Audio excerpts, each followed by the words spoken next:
Hi, everybody. Welcome to episode 4 of our Friend to Friend series. Today, I am so pleased to be about to chat with Brenda Daly, who is a grieving mom and a licensed clinical social worker and an author. And Brenda has recently been co-facilitating a workshop for Sacred Sorrows that we've been having called Healing Through Writing, and it's been based in the journal that she's written for bereaved parents. So welcome, Brenda. How are you doing today? I'm doing good. I'm excited for our conversation. Great. Thank you so much for being here and for making time. So just to let our listeners know, oftentimes as we're getting ready to have this conversation of a friend to friend series, we have no idea what the series is going to be about. It's just a conversation that is going to evolve. So as Brenda and I were just preparing with our lighting and getting ready to start recording, we had an interesting conversation about some presentations that Brenda has recently made and for various grieving groups. And she talked about something that struck me. And it is about the stigma that we as grieving moms face. No matter how our children died, sometimes there is a bias that they shouldn't have died because they were good kids. And I want to talk to Brenda a little bit about that because I myself have dealt with a little bit of a bias in that regard. And so, Brenda, can you share your thoughts on that? Yeah, I've come to understand that someone who's saying that is just has to be in such deep grief because I've heard it said in the presence of other mothers who have lost their son to death by suicide or substance abuse. And there's that implication that, well, your child did something bad and wrong, and my child was good and they just got cancer or something. And I think there's a real failure to understand that suicidality and substance use and abuse is a brain disease, that there is an illness there. And, what the program says, it's a cunning, baffling, and powerful illness. And most of us as parents have done everything we could to keep our children from dying and help them out along that journey. But even as parents, we don't always recognize it is a disease, and that it's not about being good or bad. It's about being sick, just like someone with cancer. But a lot of times people whose children have cancer or some other type of tragic illness, they don't understand what it is like for the bereaved parent who has a loss that seems like it could have been prevented. Yes. Yes. Honestly, if we ended our conversation right now, that would be such a powerful point, Brenda, because I talked to so many moms whose children did die by substance abuse related issues and suicide, as you mentioned. And that stigma is something that they carry deeply because of the experiences they've had by being hurt by someone else. So thank you so much for, wrapping that around the fact that it is a disease. Can you share a little bit more with me about what you think our listeners would like to hear about that? Well, first, I do want to say Gaber Mate, I think is how you say his name, does the substance abuse is pain management. You're trying to fix some pain or wounding, and that can make parents feel guilty. But in some way, someone is suffering inside, whether it's through their childhood issues or some trauma that you're unaware of. It could have been that they're bullied at school, or they have issues about their sexuality that they're struggling with, or they feel different for some reason. So anyway, there's big traumas, capital T, and little traumas that can really impact someone. And so I kind of like that idea that addiction is pain management. But, not everyone who's dying from fentanyl and these other substance-related deaths is dying because they were an addict. And I think that's something that we really have to take a look at. A lot of times it's just kids experimenting for the first time, or have a little bit of experimentation going on, and they're just they don't even really think through the consequences, I don't think, even though their mothers may have told them 1,000 times, and their fathers. I think children, teenagers or even college students are just looking for a quick solution. And maybe I need to take this pill because I can't sleep and I got a big test tomorrow, and then they die. So we have to look at society as a whole in a way with the disease process of addiction, I think. But what I can say to parents about this is, first of all, be forgiving if someone says that, because that they don't know, that they know not what they're doing, they know not what they're saying, because that is very wounding to those of us who had a death along those lines. But I think guilt and regret and remorse are just a part of the grief process. Kubler-Ross wrote about those feelings in the 60s. She started talking about bargaining as one of the stages. Now, we don't believe grief is staged, but we do know that, we go through this bargaining, this what if only, if I'd have prayed, if I'd have been more faithful, if I'd have done this when he was a kid, or her, I'd taken her there. There's a lot of that bargaining that goes on. So guilt is a normal part of the grief process. And regret and remorse. I say when my grandparents died, I didn't have the same grief as when my son died, but I regret that I didn't spend more time with them. And to be honest, and this sounds really, terrible when you're talking about your children dying, but I've had pets that died and I felt guilty, it's a normal feeling that surfaces when you're grieving. But for those of us who have a death that it seems like it should have been preventable, like it can be sudden infant death, it can be, substance abuse or suicide, we really carry a lot of the guilt. But interestingly, David Kessler, who's a grief specialist, says that 90% of his work over decades of working with the bereaved is 90% is around guilt and regret. So it can be any illness. It doesn't just have to be, a car accident. It can be, a death from an illness. But there will be guilt. Case in point, you can look at the Idaho 4, if anybody's familiar with those 4 students in Idaho that were slaughtered in their sleep, basically. 2 parents I've seen in interviews have said something about not being able to protect their children. As parents, we carry this belief. It's an instinctual belief that I'm responsible for my child. I'm meant to keep them alive. That's my whole thing in life. And when they grow up, my son was in his 40s, we still feel like somehow I didn't save them. Somehow I did something wrong because they died, because it's an out of order loss. We're not supposed to, we're supposed to outlive our kids. We're not supposed to be burying them. And so, there's that sense. So I always say parents get a special kind of guilt, and that it's that I couldn't save him. It's a pervasive feeling among parents. It's more intense with some than others, Well, I'd like to address a little deeper the complications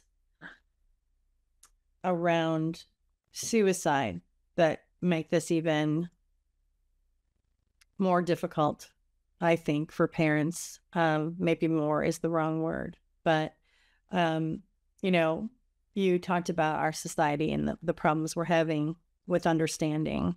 And I think we could go into the world of mental illness when it comes to suicide, and how they're not linked together closely enough in the understanding of this.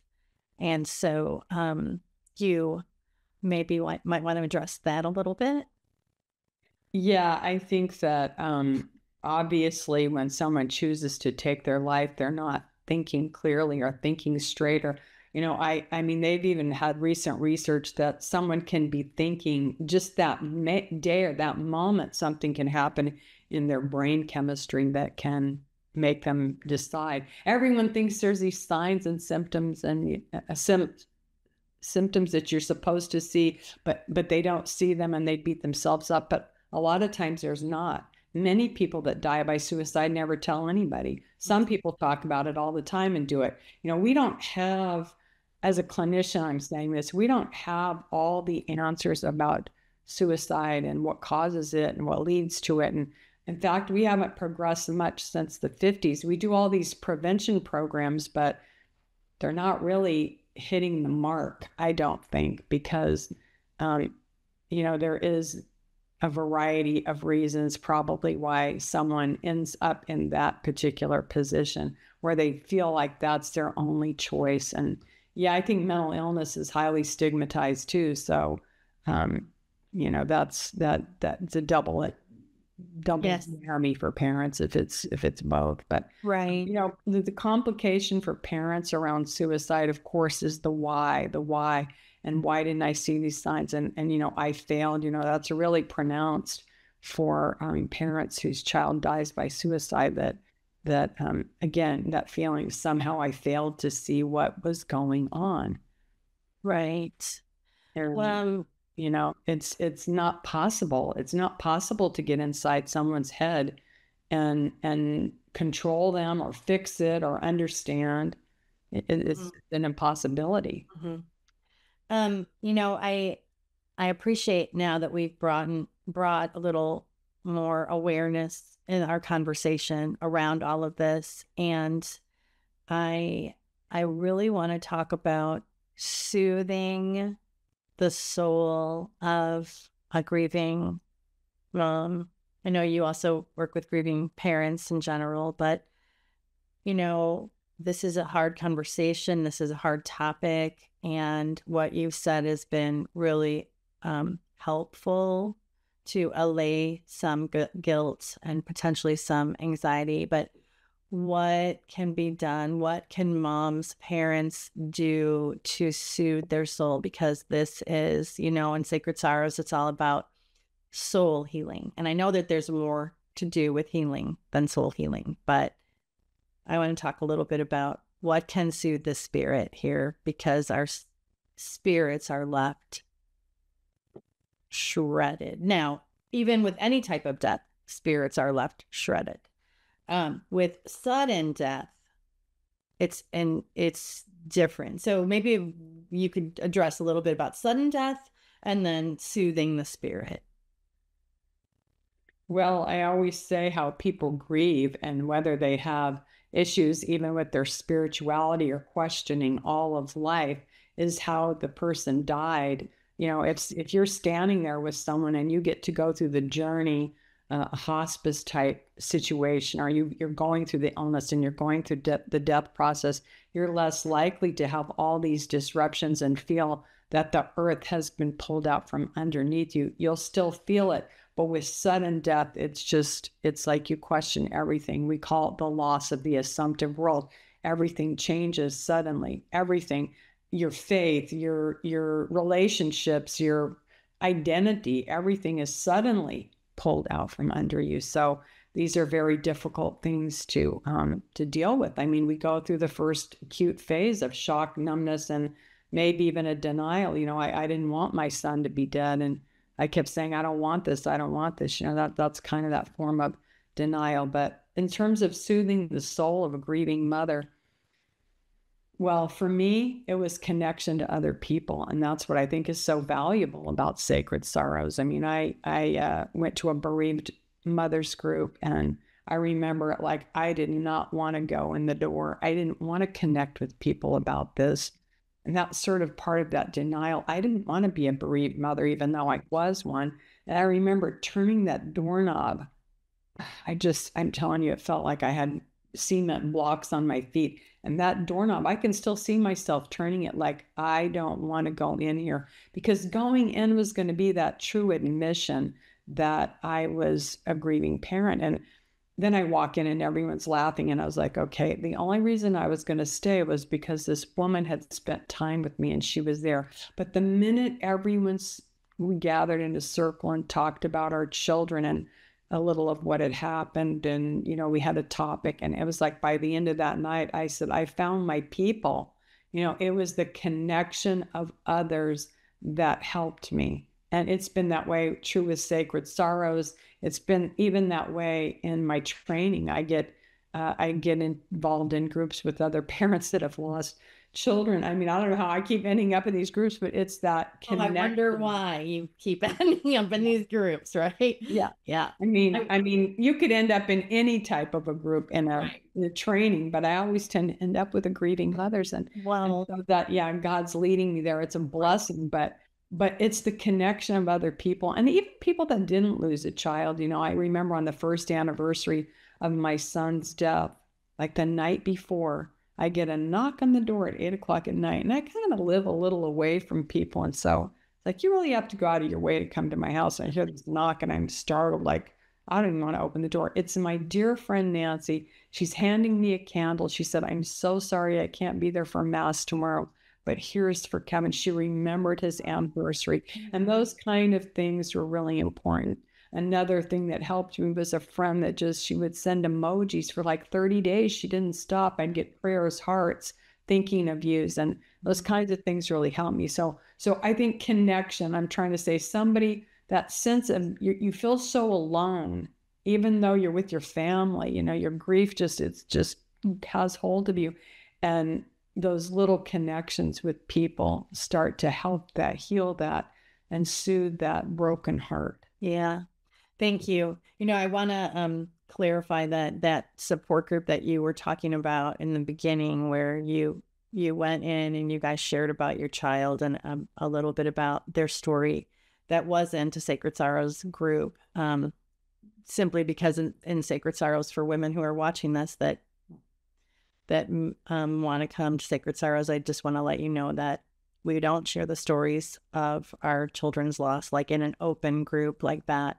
However, as Brenda just, shared, that was very helpful for her. So you can make the decision of joining a group that may share that. And if that will be helpful for you, then by all means, join that. And then if you also want to engage with us in Sacred Sorrows, just know that it's a little bit different at how we approach it, which I would like you to talk about that, if you don't mind. Like, how did you find the differences in, the work that, first of all, you're coming at this as a clinician, and then you lose your son, then you go into you're in the other side of the world. Now you're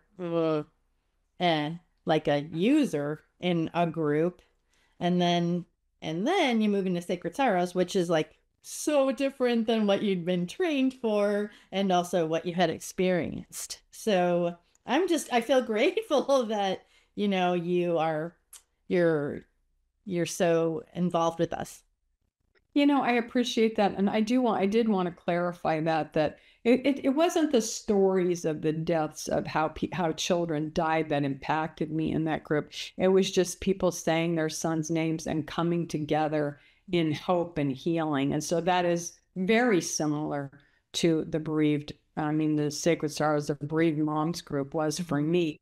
I think Sacred Sorrows, of course, the difference is it's spiritual, and it's, there's a focus on God. And I think I really needed that because I started questioning my faith. And I had heard about your group from someone, and I tried to get in the first time, and it was full. I was told it was full, but I was really excited to go because I actually just the whole focus on God and being at a retreat center. But I was going to say, I liked not having to tell the story.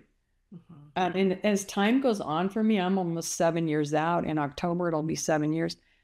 I less am interested in how did your child die, or how did my child die. And in fact, at this conference, I was just out, the Compassionate Friends, this guy and I were talking, and I said, it doesn't matter. It doesn't matter how we're struggling, right? He was saying the same thing. We were commiserating that, you don't need to get into that to get into the healing. But one other thing I did want to say about soothing the soul, which I found really powerful, and which led to me writing the book I got up, was that I started doing collage work. And I think doing something creative, is really a powerful thing, or writing, journaling, anything that gets your grief out in front of you. And I think that's so soul soothing, because I think creativity is a spiritual process, really. We're tapping into, you can call it your higher self, God within, some part of you that is, I don't want to say not affected by the grief, but can hold the grief while you look at your grief. And so that was a very powerful tool for me, and it remains powerful for me. I've done, grief collaging with parents, and I see how powerful it is for them, because you get to spend time with that grief in front of you. And it's not like just, oh my gosh, this hurts so much. It's like, here it is. And even when you're playing, you're cutting the images, and you're playing, and you're with them, how they're going to fit on the page, and you're pasting them on. That's being with your grief, but in an emotionally regulated way. You're able to, like, maybe you're shedding a tear, but you're not breaking down and breaking open. So I think that's really soul soothing. I have to say, any type of art, journaling, any type of expressive writing or art is very soul soothing. Yeah. And, that is somewhere that you and I just felt an immediate connection with you when it comes to the whole expressive arts, because I have been incorporating different type of expressive art in retreats before Sacred Sorrows, and, other arenas of retreats. So when you came with your expressive arts bag, I was just so excited, because I've been collaging for so many years and really just enjoyed your take on it. As a matter of fact, before I started recording this, Brenda and I were chatting. We had both been out of town recently, and I just came back from an 8-day silent retreat. And I collaged quite a bit during that week. So that'll be fun to talk to you about that offline regarding collaging. And that's another thing that I wanted to share with you, is that what's been stirring in my mind as far as a retreat for grieving mothers after they make that first Mother's Love and Loss retreat that we offer, is to offer a silent retreat, a 5-day silent retreat. So that could be really deeply impactful for the soul. I hope you'll be on that list, Brenda, to be there. Yeah, put me on it. Yeah, I really value, I have to say this to people, because the minute I say collaging or art or writing, you don't have to be a writer. You don't have to be an artist. I have a certification in art-assisted grief therapy, and I basically draw stick people. My collages are not like profound. Like, there's some people that really, it's massive art. And my collages are not, but they're always psychologically powerful for me. They always bring out something, because you're looking at images and you're picking images, and it's sort of, you're unconscious, I guess you could say, things that are there that you're not expressing are coming out. And so that's what you learn or see. And, it can be 4 pictures on a piece of paper. One time I did a collage, I could find it, but it'd take too much time. I just did a collage like over the weekend. I just I'm going to collage how I'm feeling today. And it ended up really representing the before and after of my journey with grief. Like there's a before and an after. And it was so clear. I had this picture of a mother with their son, and this picture of a kid at his birthday party.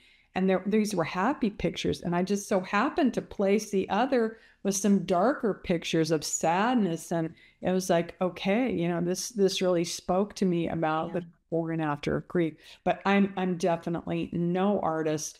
And I was really happy one time I took a workshop on doodling, and I was so pleased, because I really do draw stick figures. And I've learned that can be an expressive art. You don't have to be Andrew Wyeth or somebody. You can just be, or whoever, think of any painter or artist. You can just be in a person in their grief. And, you know, there's something too about creating that peace, even though, like I said, you know, it's just for me, the creating it and putting it's something, you have something, and does usually end up being creative for everybody. I've never seen anybody not experience the creativity of it and having something at the end that they Right. value. So that is also a part of the journey of collaging. That's Okay. You know, I want to loop that up by saying that in addition to all of the psychological and soulful things that happen toward healing when it comes to the expressive arts, something that many women have brought to my attention, many grieving moms have brought to my attention, is that when they are at a Sacred Sorrows event or when they are doing a creative expression at a Sacred Sorrows event, it's both and. This is a time, and of course, you don't have to be at an event to do this. If you're just journaling or you're just doing art at home, this is also happening.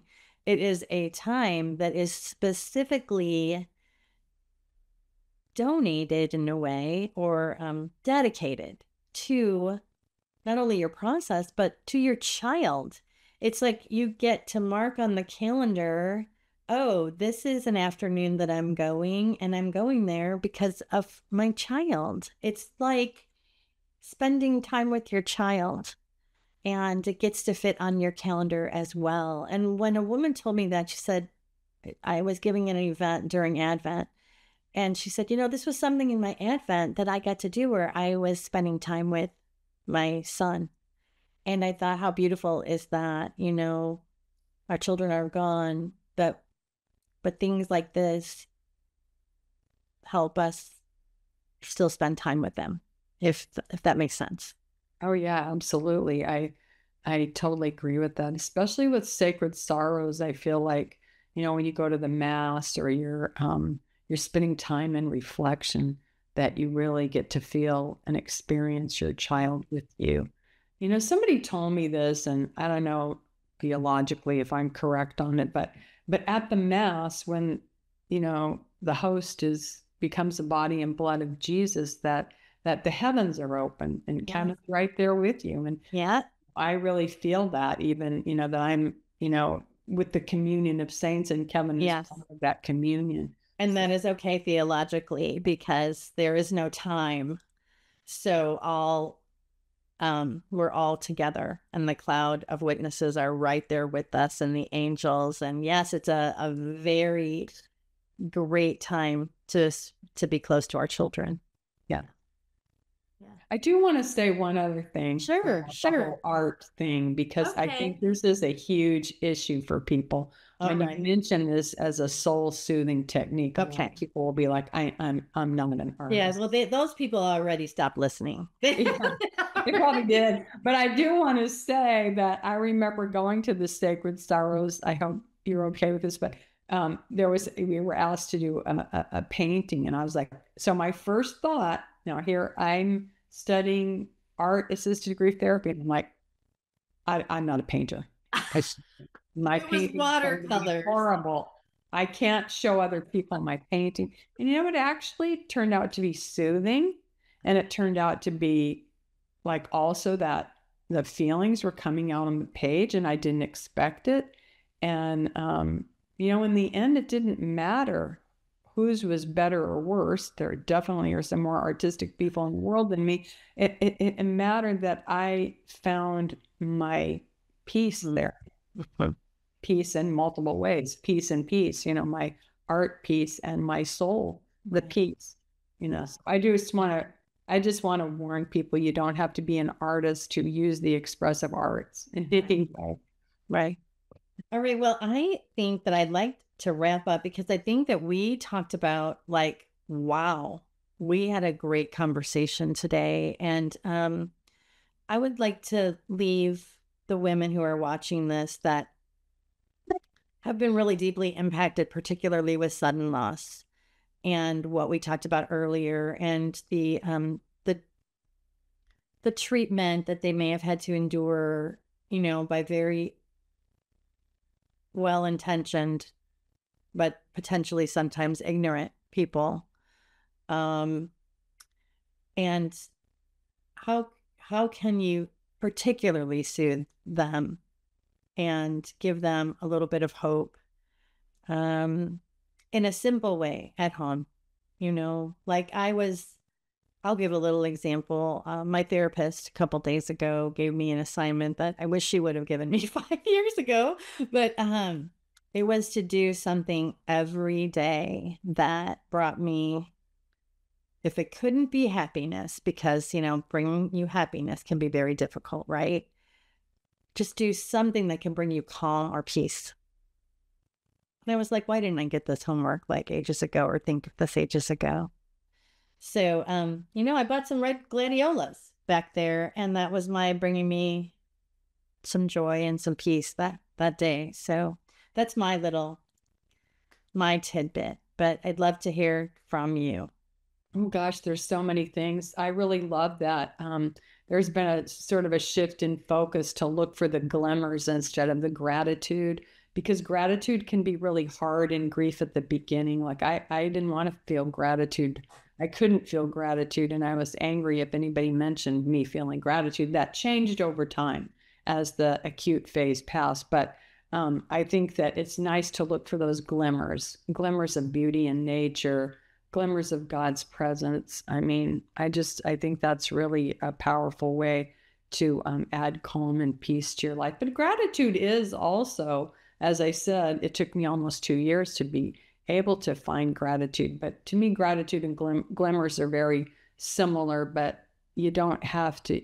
It's almost easier to say, I'm looking for a glimmer, just a little glimmer. It don't have to be profoundly written out or anything like that. But, breathing is really powerful. When you were talking, I was immediately thinking of the nervous system, how we regulate like our vagus nerve, our fight or flight, and our the part of our nervous system that just can be, disconnected. And I think we want to be more in, I think they call it the ventral vagal. I can't even remember the name of it, but you can call it your higher self or your higher functioning. But we're often in grief in that middle phase of if you look at the body, the fight or flight. And so breathing can regulate that system just by taking a few, deep breaths, breathing in for 4, hold for 4, breathe out for 6, and always trying to make that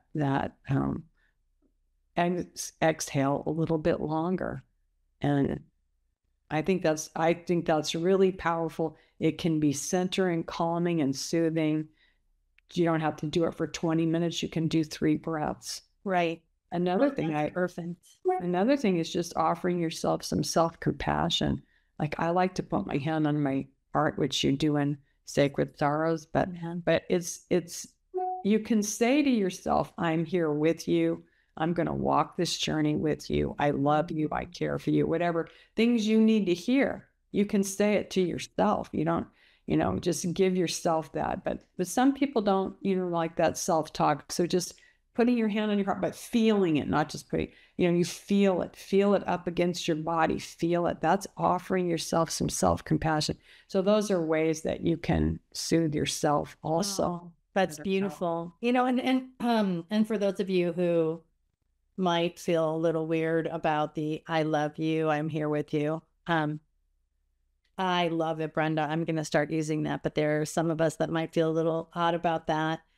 And you are in a deep kind of faith situation. You can just pretend that it is, Jesus or God or, whoever spiritually can help you in that regard, speaking to you in that way. So it's okay to imagine that God is speaking to you and saying those words to you.